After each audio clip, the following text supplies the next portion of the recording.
All right, welcome to a new episode of Cali Claptrap Integral Conversations. Today's guest is Jeff Kripal. Jeff, thank you so much for being a guest on the show. Yeah, thanks for having me, Matt. Happy to be here. Awesome. So Jeff is a professor of religion at Rice University and the associate director of the Center for Theory and Research at Esalen. And I am so excited to have Jeff on the show. Some of his books, Esalen, America and the Religion of No Religions, Mutants and Mystics, and The Flip are just some of the books he's written.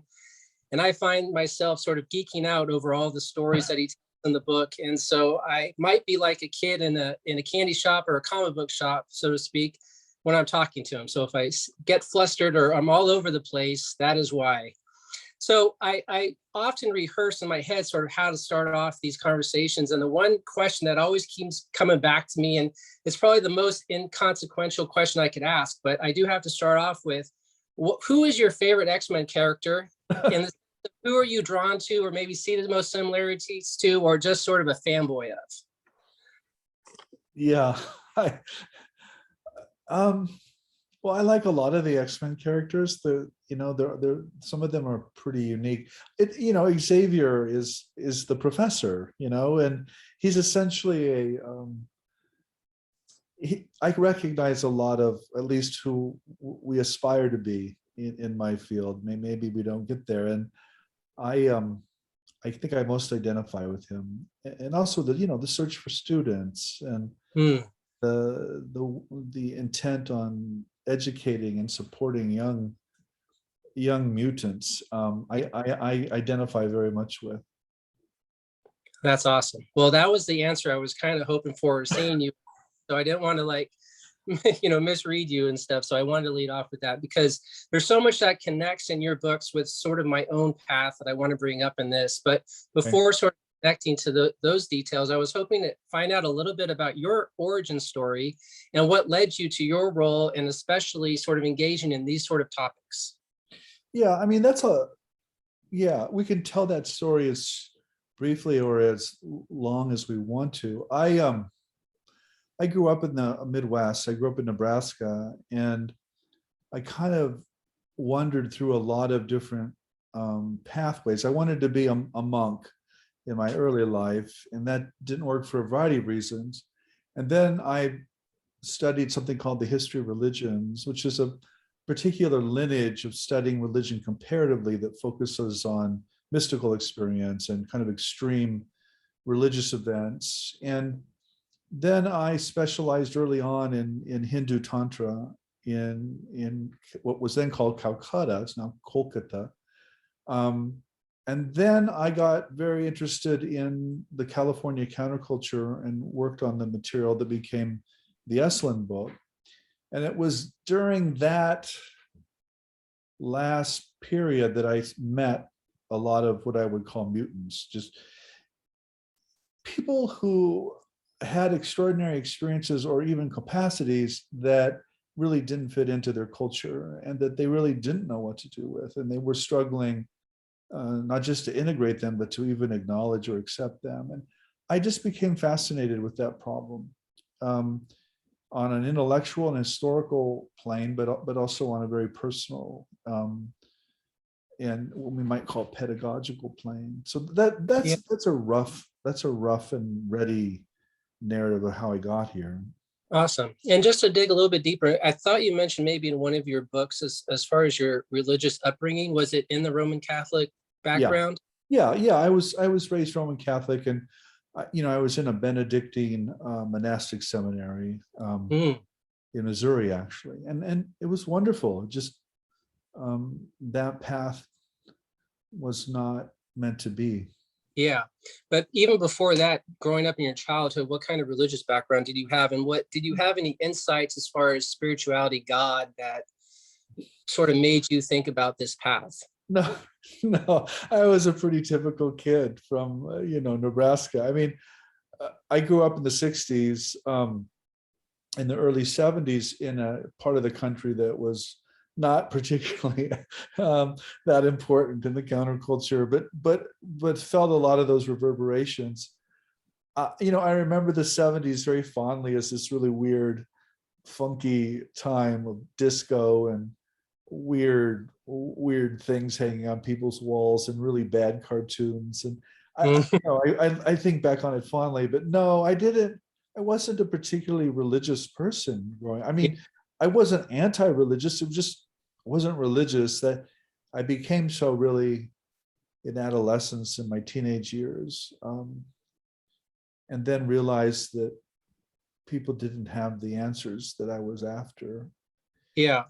So sort of was the search, or maybe the inkling to maybe be a monk, was that sort of a hangover of the 60s to realize, okay, maybe the counterculture didn't have the answers I'm looking for, and I'm going to try this path? No, it wasn't. I didn't know anything about the counterculture, and nor would I have cared. I think the desire to be a monk was very genuine and was very Catholic, and kind of came out of my family and my own religious tradition. And Matt, I wanted to study and read books and teach and pray and work and live in a community. I wanted to do all the things that, I think monasteries sometimes do really well. Yeah. So that was it. It was very genuine. It wasn't a failure of any kind. Right. And just to draw in my own personal history, I went to Catholic school, and remember very early on thinking I would love to be a priest, but I also wanted to be married and had kids. And I knew that was a split, some sort of that path. And I went very consciously at an early age to go this different route. And so that sort of leads me to my next question, as far as I sort of see you as a champion or an advocate of the humanities. And in your book, really just advocating for them to play a more prominent role. And I almost see that in sort of what I see, as my kids go through public education. I really liked the idea of what I call sort of an accidental education that I got from sort of my own Catholic upbringing, even though I've sort of diverted from that. And I was hoping you could you talk a little bit about how maybe the role of consciousness needs to play more of a role in the humanities. I was hoping you can maybe expand on that a little bit. Yeah, no, I mean,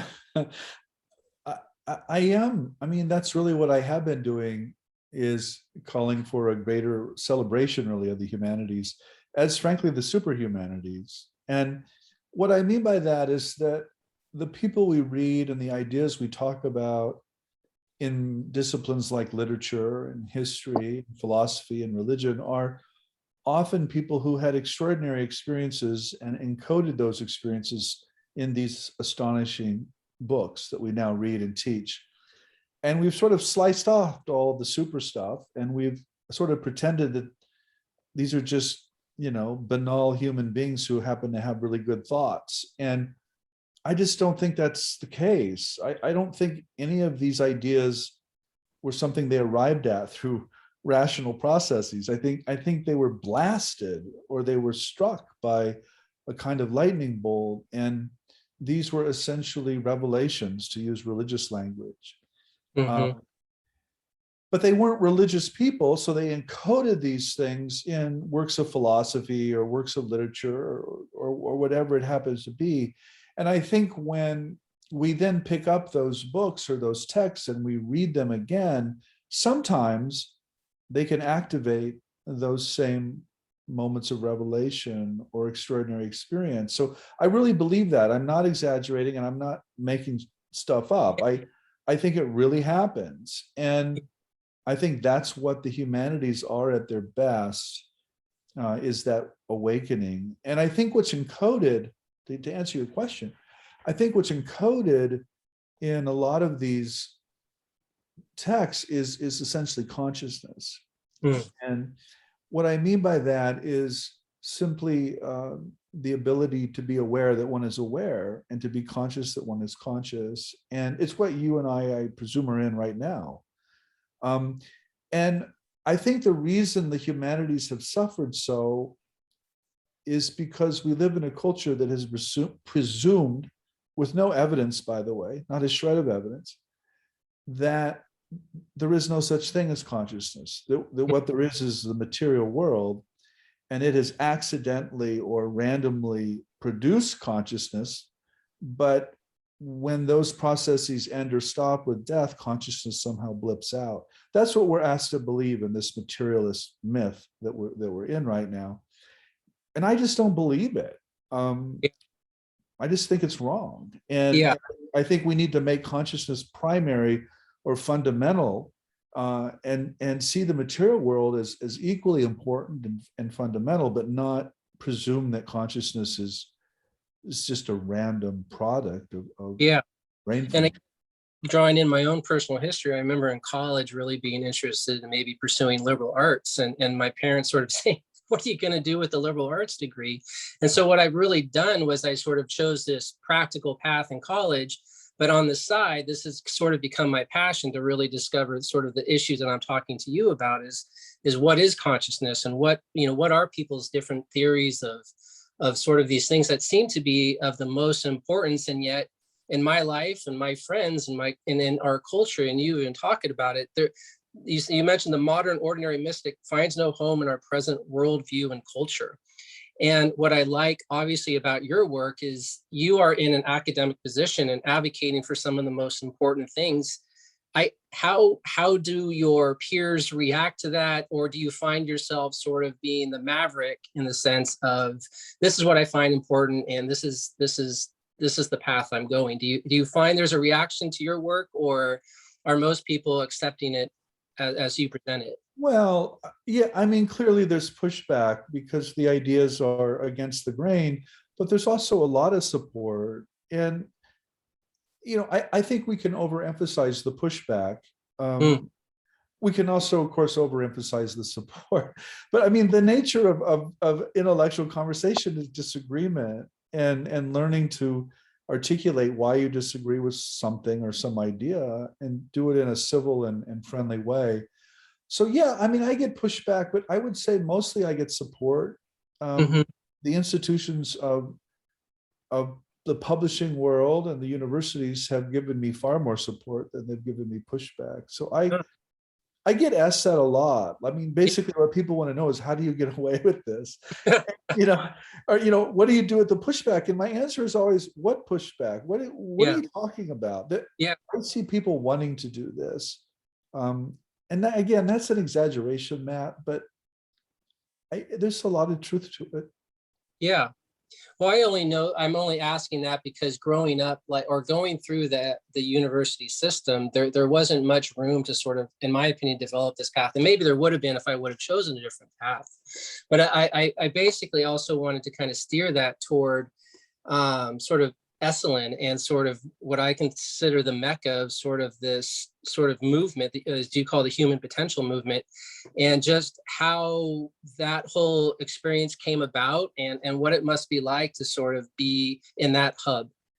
Well, first of all, what you're describing, your own education, is the typical story. Yeah.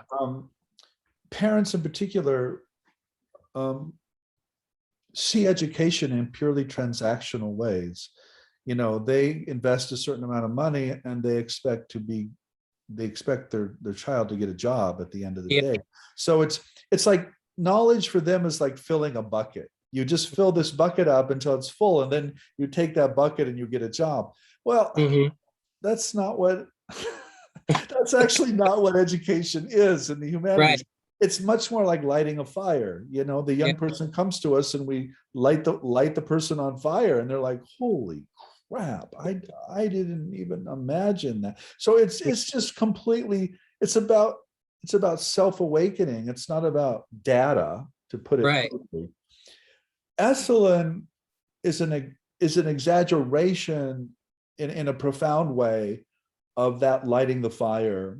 It was founded in 1962, and it's always been populated by academics, but by intellectuals who are much more dedicated to lighting that fire than filling that bucket.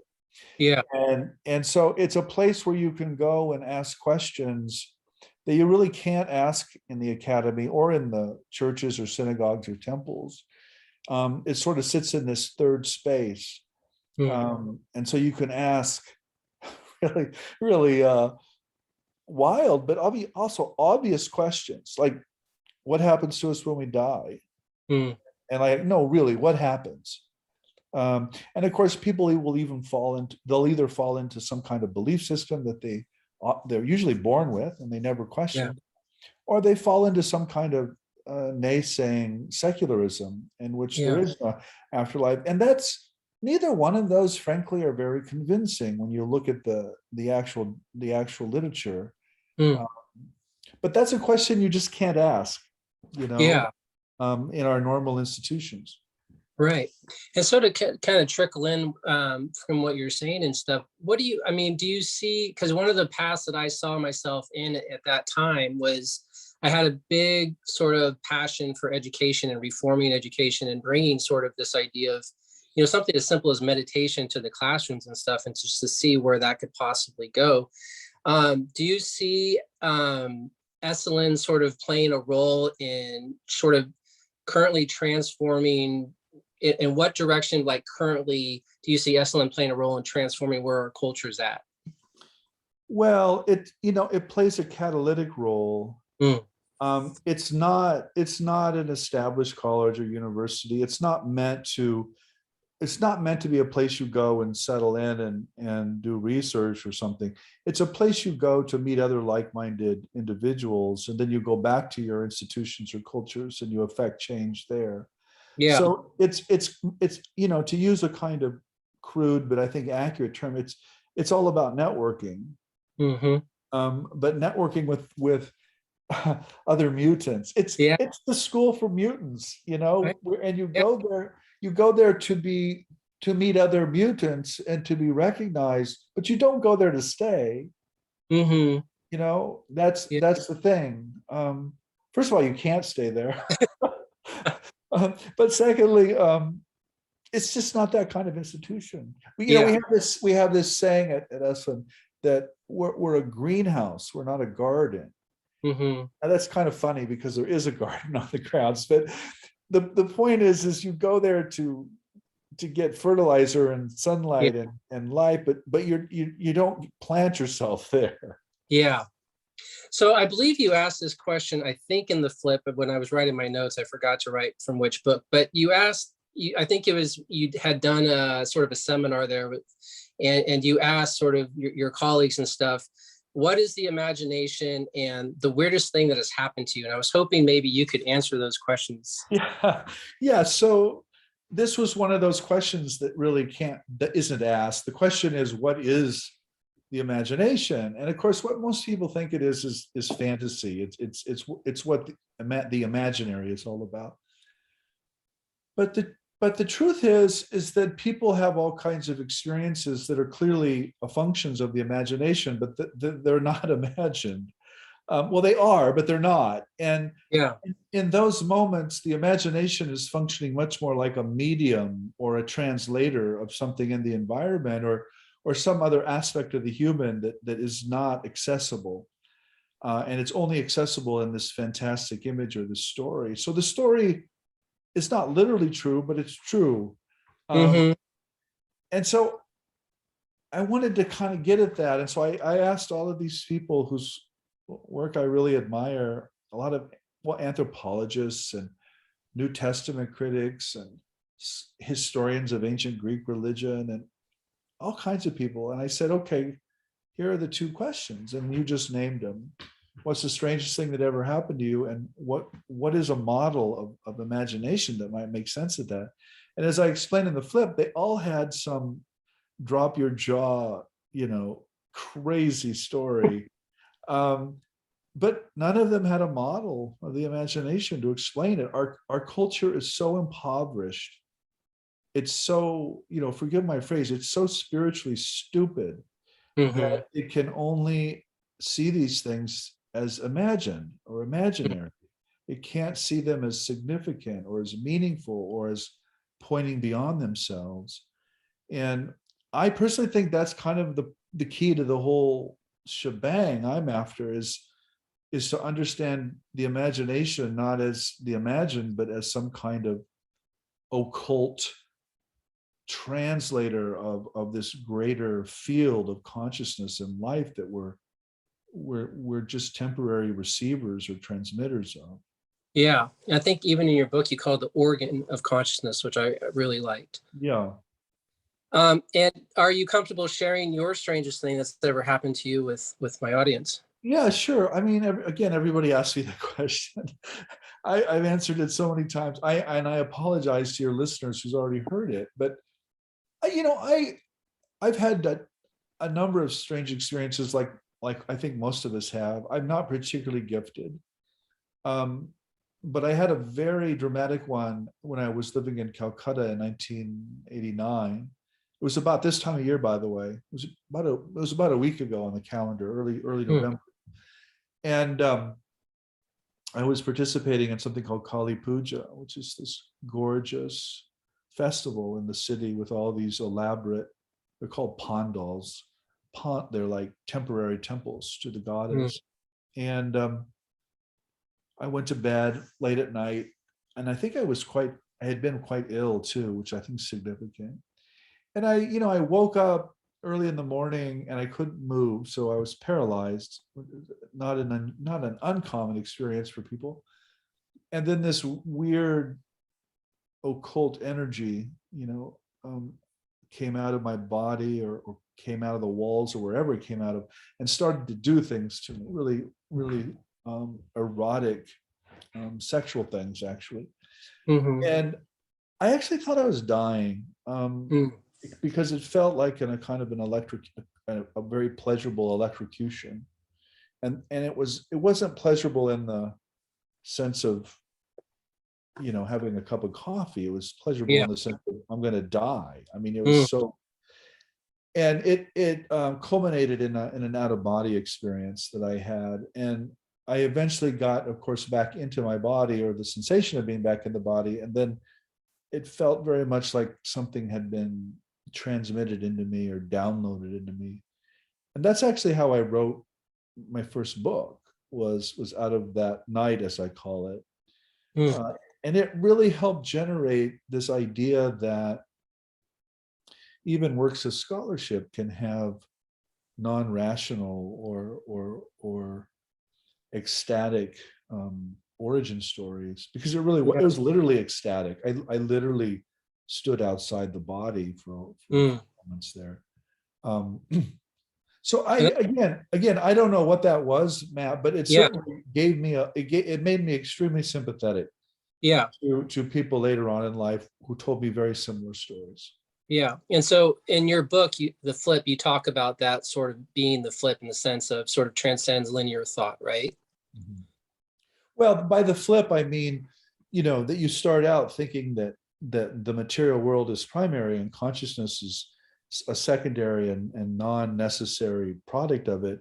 And when you flip, you realize that, well, actually, consciousness is primary and fundamental, and the material world is a product of consciousness or mind, or it seems so anyway. That's the flip. It's a kind of inside out thing. Got it. And so also from that experience, you also talked about it maybe being a huge influencer and you writing your first book. Did it affect you in sort of any other way that altered your sort of perspective of life? Yeah. I mean, I wasn't suddenly changed or different, but it really, I think, had a long-term effect of just making me deeply open and sympathetic. And that experience itself was mediated by the imagination, by the way. I wasn't naive about it. It was I clearly was dreaming, as it were, but it wasn't a dream. I mean, it was a real energy. And so those two things were combined. And I think it helped generate this later thought about that we've been talking about. Yeah. And to go sort of connect some different things as we're going along here, you've also some great terms that you've come up with that I want to kind of maybe mention here and talk about. You talk about the metanormal, the supernormal. Do you see sort of when people do have that, and maybe it's not connected exactly to the flip, but sort of that transcendent of the rational mind, trans-rational. Do you feel like we're getting into the territory of that metanormal or the supernormal? Well, sure.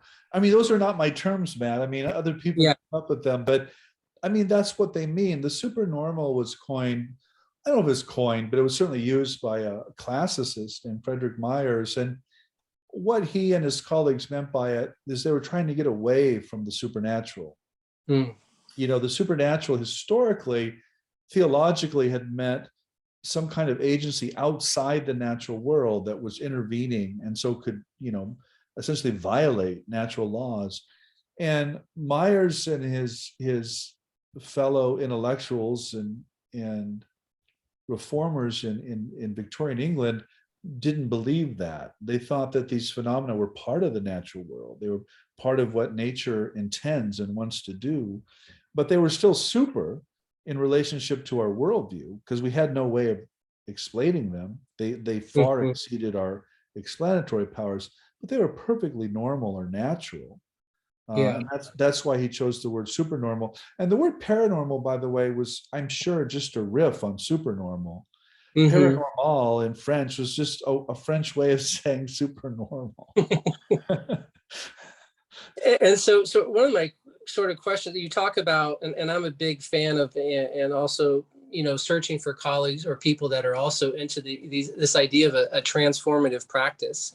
Yeah. And so I learned to meditate through TM back when I was about 17 and stuff. And I remember the TM instructor sort of, talking about these, yogi flyers and stuff, but not to get too hooked on, the superpowers that can kind of come from meditation, but basically to just, anytime you start drifting or looking for these things, just kind of go back, to your own thought and transcending that thought. And you kind of mentioned it as far as the goal of evolution is the realization of one's divinity. And do you still see that, these powers or these metanormal capabilities are sort of byproducts of one's own deepening of sort of one's own self-awareness? Well, first of all, this idea that the purpose or intent of evolution is some kind of deification of the human. Most people want to trace that back to Sri Aurobindo or some Indian thinker, but it actually goes back again to the humanities. It's Mm. it's Friedrich Nietzsche, actually. It's really he doesn't originate with Nietzsche, but he's really the one who gives it the most sophisticated expression. It's also in Alfred Russel Wallace, who co-founded evolution with Darwin. So it goes back to the origins of evolutionary biology. In terms of these superpowers, I have great suspicion around the religious traditions, which want to dismiss them as distractions on the spiritual path.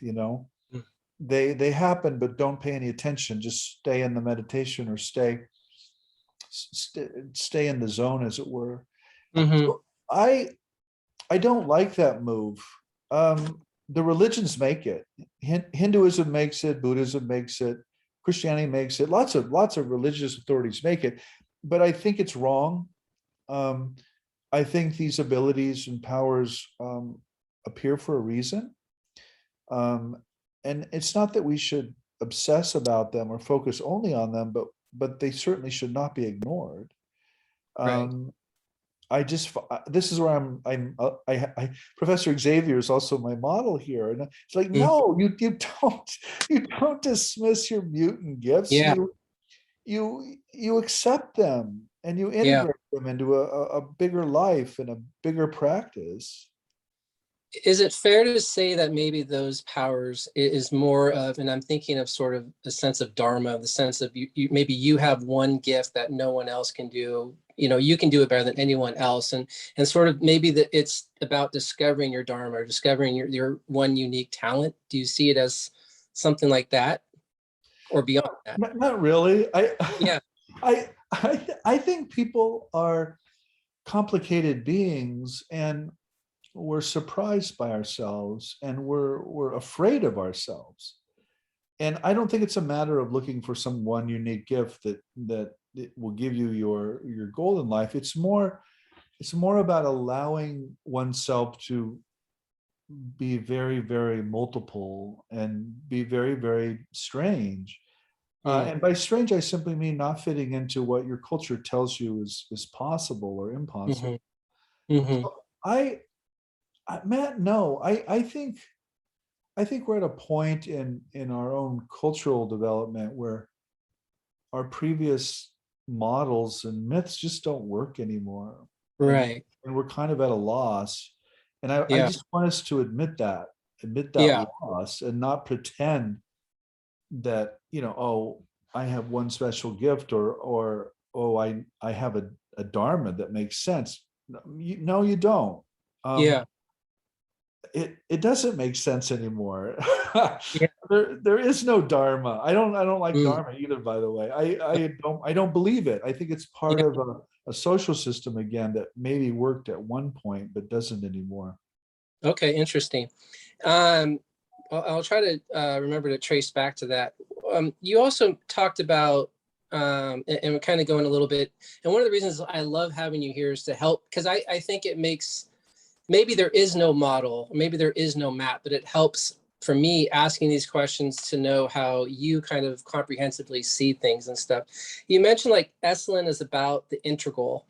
And a couple of other phrases from that book is see it as a fusion of faith and reason and recognizes universality, development, and also sort of an individuality. And so I was hoping you could talk a little bit about what you mean by is about the integral. Yeah, so this is where I get into debates or conversations with my Esalen colleagues. I mean, the language of the integral goes back to Aurobindo, Sri Aurobindo, and it does refer to this integrating of these spiritual levels and the physical level and the emotional level and kind of creating a holistic person that can acknowledge all of its dimensions.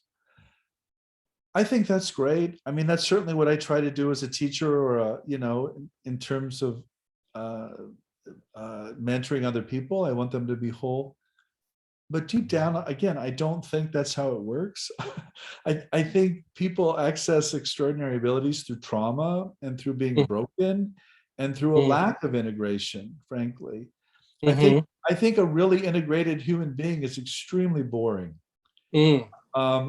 Healthy people, happy people are not interesting people. Mm-hmm. you know, and they're often not very intellectually alive either because they're happy. Why would you ask the question if Yeah. if everything's great? Mm-hmm. So I don't. I mean, I don't mean to be the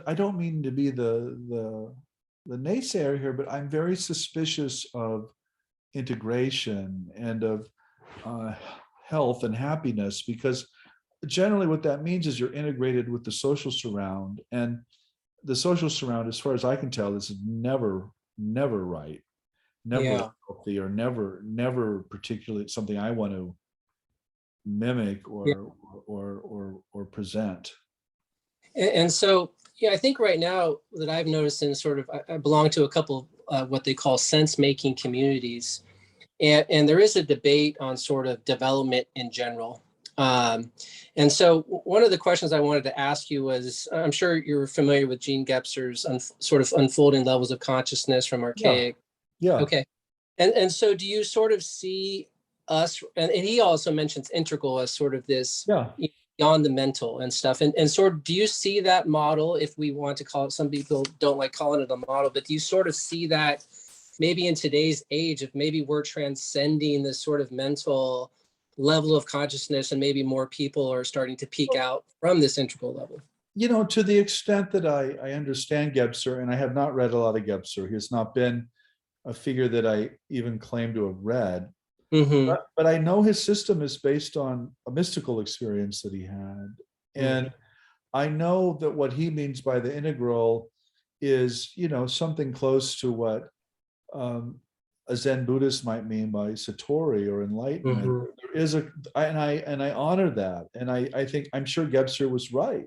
Mm-hmm. Um, but I think when we interpret those systems from our own less than enlightened or less than realized condition, we tend to banalize or banalize them, however you pronounce it. We tend to make them banal, and so I'm always suspicious of that. And And maybe John Gebser was in fact fully integrated and was in fact a fully healthy human being, but I think that's really rare, Matt.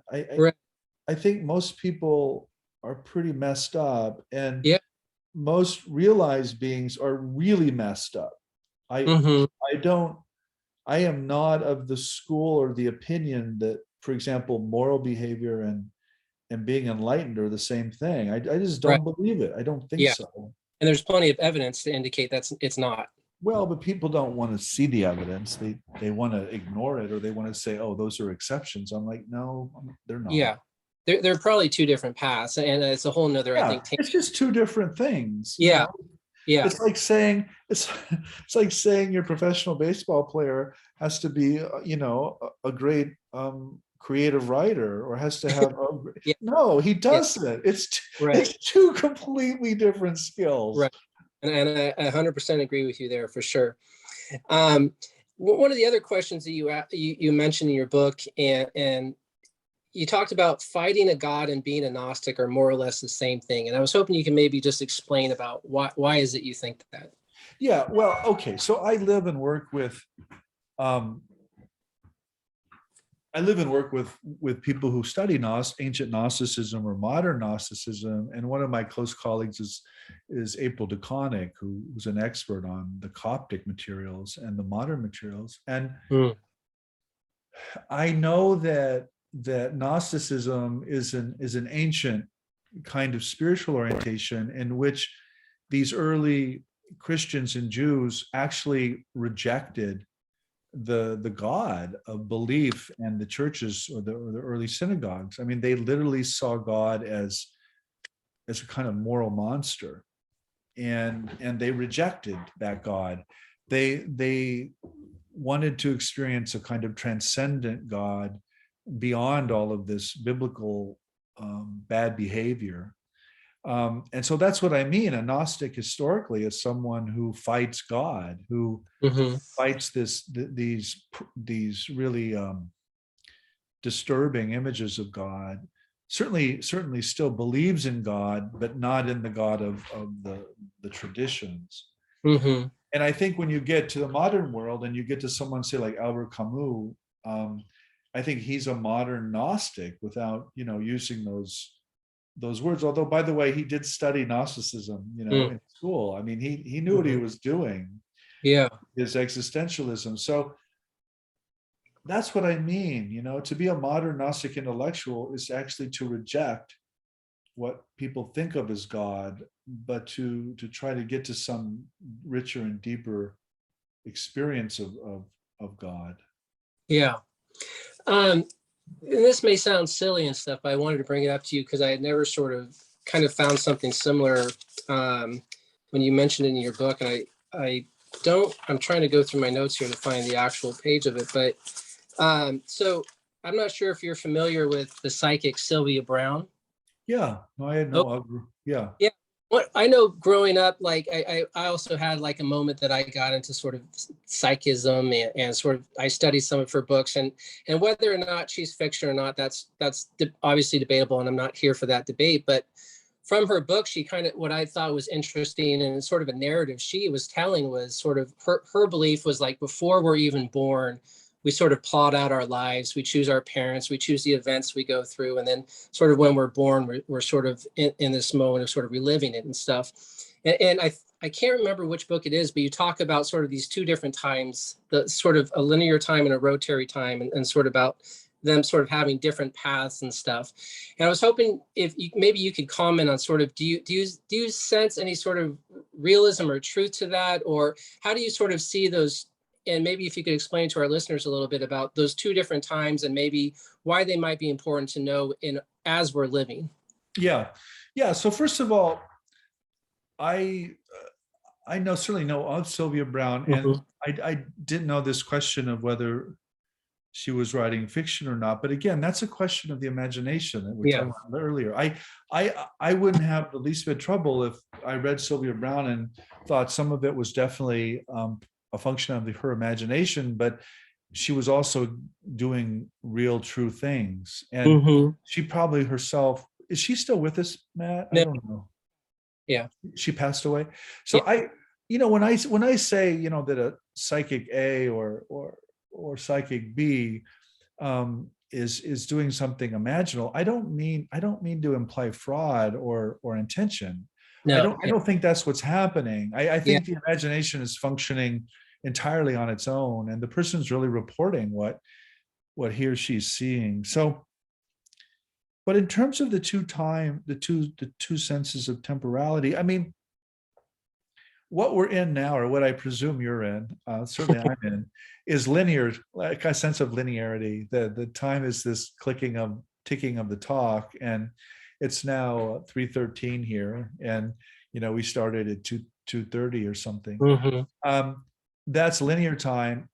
I suspect very strongly that that's a function of our neurology and of our brains, and that it doesn't actually exist in any objective or real way.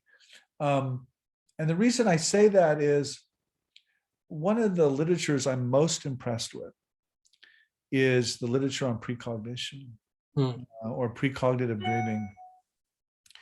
It's absolutely clear to me that people have dreams or hits of things that are going to happen a day out, 2 days out, even 10 years out, and that those things happen, which implies that the future is already there, and that we're sort of moving through it. We're sort of moving through this block universe. So the past is still there. It's still there, by the way.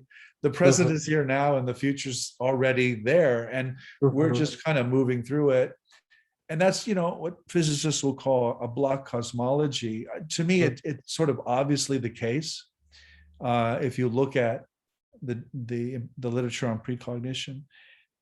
So I think when people have a near-death experience, or they have a psychedelic experience, and they report this being outside of time, and this kind of being in the past, present, and future all at once, I think they're telling the truth, and I think that's empirically the case.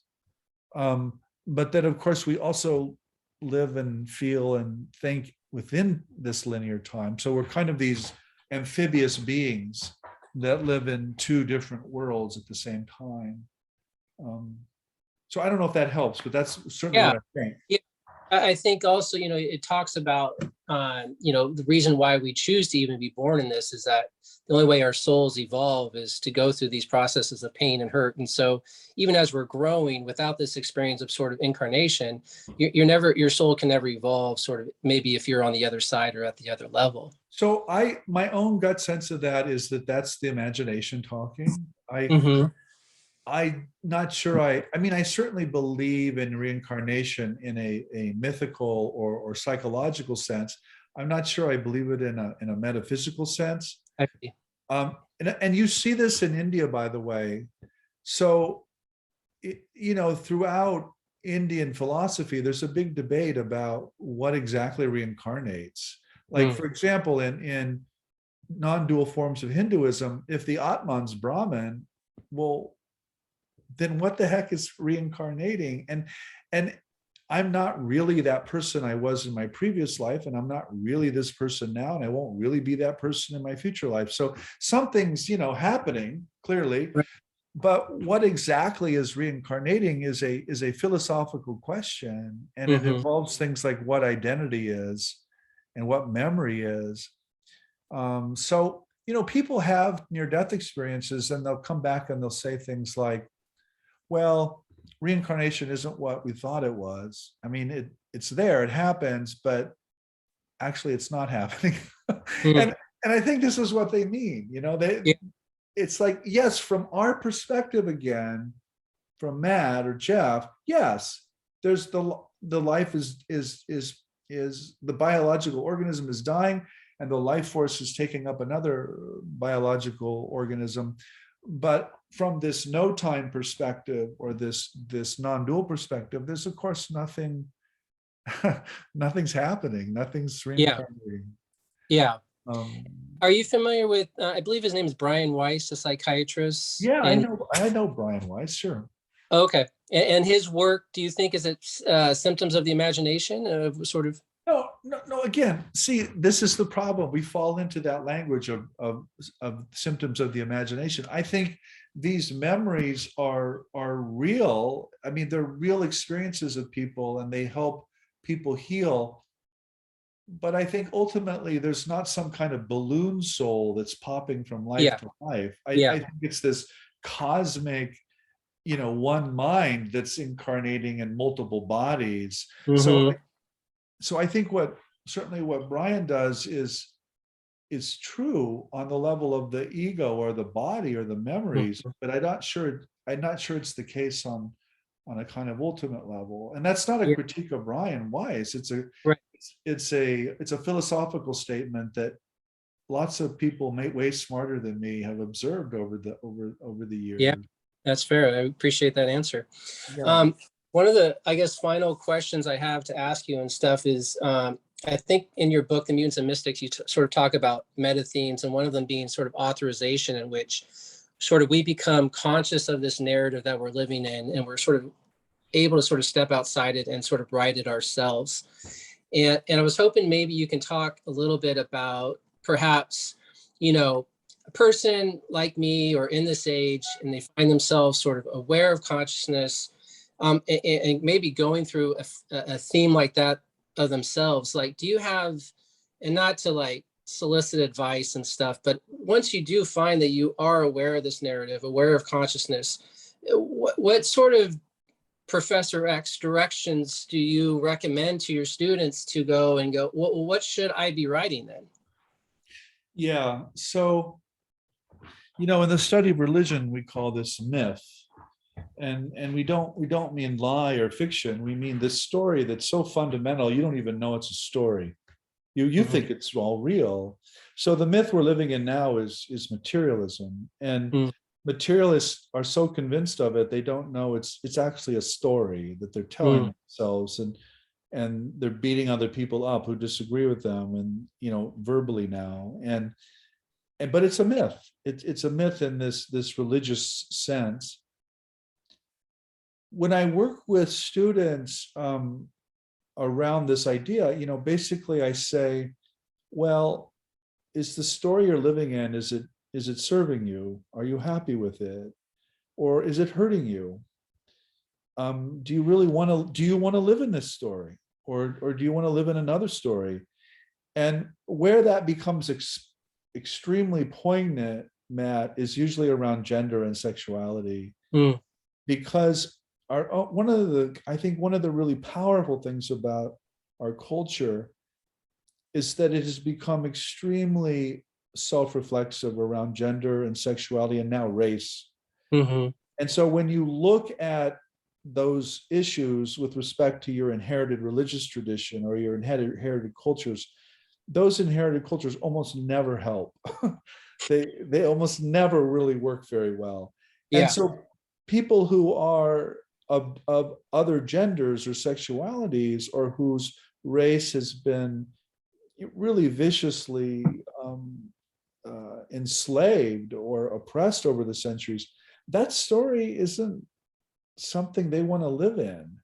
That's a really nasty story. And so this idea that we're all living in stories, the kind of downer of it is, holy crap, we made it up. We're living in a fiction. But the positive spin is, hey, we can do this better. We mhm, can tell a different story. And so part of me resists your question, because I don't actually know yeah, what that future story should be, or I don't know what story would best serve our future, our kids and our mhm, grandkids. And I really think this is generational. I think my grandparents and parents and my generation have really, forgive the vulgarity, but fuck things up. mhm, And particularly, well, for example, around the environment. And yeah, I think our children and our grandchildren are going to pay, and they're going to mhm, pay pretty heavy costs for this. And yeah, so we better start telling a different story about who we are and why we're in this world and what the world is. and different stories will produce different behaviors, Mhm. different values. To just kind of give you a simple example that does kind of answer your question. The story we've been telling ourselves, or that Western wealthy white people have been telling, is that the world is dead. It's a set of resources. We can use those resources for whatever reason we want, and we can get richer and richer and richer because it's just about resources and wealth. And we are not that world. That world is dead. It's other. It's not us. Okay. Mhm. And so this is the world we have, and these are the problems we have. Well, what if none of that's true? What if we're actually evolved expressions of that natural world, and the world is actually us? Well, then suddenly we're essentially shitting in our own living room, Yeah. and that living room is alive, like Mhm. us. We're alive. Well, suddenly we gotta we gotta literally clean up our act, but we also have to relate to the natural world as extensions of our own body now. Mhm. It's no longer a set of dead resources to essentially maim and violently extract resources from. It's now Yeah. literally the body that we grew out of and that we'll return to. And it seems to me Mhm. that that totally changes Yeah. And pretty that's much definitely everything. global and political reflection, I think, that's happening in today's age. To trace it back to your sort of where you were going with sort of gender and sexuality, and part of it as you were talking, I almost, thought two things. First of all, you're a combination of saying the erotic and the mystical, there's really no difference, but also a little bit of sort of, what you would say to your students and stuff. And I was, as you were talking, I, heard the Joseph Campbell follow your bliss. Would you sort of say that is a path that you would typically recommend or kind of avoid as far as a real quick sort of short? What, the follow your bliss line? Yeah. Yeah. Yeah. So I never knew Joe Campbell. And um, I think he was really smart about a lot of things. I would never say follow your bliss, because Yeah. your bliss might be really bad, for other people or for other Right. animals or for other creatures. So Yeah. I would be wary of your bliss, so-called bliss.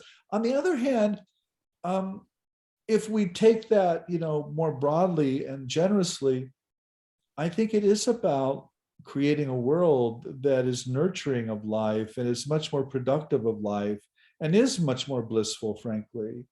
But we are so far from that, Matt. And this is where I would be suspicious of the line is let's not just follow my own bliss. Let's follow other people's bliss and create a world in which, we can support one another in a way we just haven't historically. Yeah. And it's not like we're unique there. I mean, historically, human history's been a real disaster, Yeah. for most people. Um, so I think we're dealing with a lot. Yeah. I don't want to pretend it's easy, and I don't want to pretend it's one person's fault or one community's Right. fault or one. It's not. Yeah. It's not. Trust me, it's not. It's never that simple. And something you brought up there too is just, my memory of the yagas, and isn't like, aren't we living like the Kali Yaga, and sort of like we are, this is supposed to be like an experience, Yeah, destruction the yugas. Yeah, the yugas. Yeah, or I mean, you. yeah. Again, that's a Hindu way of shaping time and thinking about the end time and how messed up everything is. Um, in the West, we call that apocalyptic thinking. I mean, there's something, of course, honest about it, but I think it's also dangerous, frankly. Mhm. Yeah. It's really dangerous to think you're living in the apocalyptic moment, because that means you can destroy things and it'll end anyway. And you know, to sort of take it back to today's news, I mean, I think it's really dangerous for a few really wealthy people to want to go to Mars when Hmm. when first of all, you're just going to die on Mars. By the way, you're gonna die. Okay, Yeah. it's not going to work. It's not going to be Right. pretty. And we could have used those resources for much more productive things, including other forms of space travel, by the way, Yeah. and other forms of expanding our universe, as it were. I'm not against aerospace or against that project, but Or even cultivating the imagination to have our resources turned toward our own.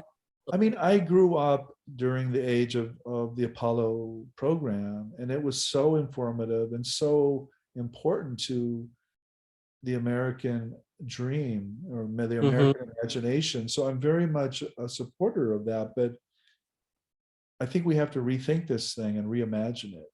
Yeah. And maybe the last question, not to seem like we're on a Debbie Downer note. That's okay. Are you optimistic about the human potential of sort of where we're at, or do we just have to go maybe through these dark times and hopefully a light is still at the end of it? I think it depends on who you ask, Matt. I mean, I've lived a very privileged life in many ways, just growing up in the Midwest and the family I did and the culture I did. So I can't really speak to other people's experiences. Yeah. I do believe, this is to get metaphysical on you, I do believe that human beings are essentially good, and that consciousness is essentially holy or beautiful. And so I am an optimist when it comes to what you just called human potential. But I think we mess it up pretty consistently. You know, our children, like, I mean, I've watched infants grow up into adults, and I think infants are generally beautiful creatures, and we just mess them up. Yeah. I mean, to be a good parent is essentially just to get out of the way and don't mess them up too badly. I mean, that's really the kind of the secret of the sauce. So I really, I don't believe that people are essentially bad or fallen. I believe they're essentially good and raised, and that we then fall with the way we raise people. Well, I do want to thank you for being on the show, and I do believe your work will continue to act as a guide and light for future generations who find ourselves in these existential crises to ask, what the fuck is going on? I think your work will stand the test of time, and thank you so much for writing it and for just being who you are. Thank you so much. Yeah, well, man, thanks for reading the work and B, asking great questions. I mean, I can tell pretty much instantly whether someone's read the work or not, and you clearly have read a lot. And so the conversation's a real conversation. Awesome. Thank you so much again for being on the show. Thank you.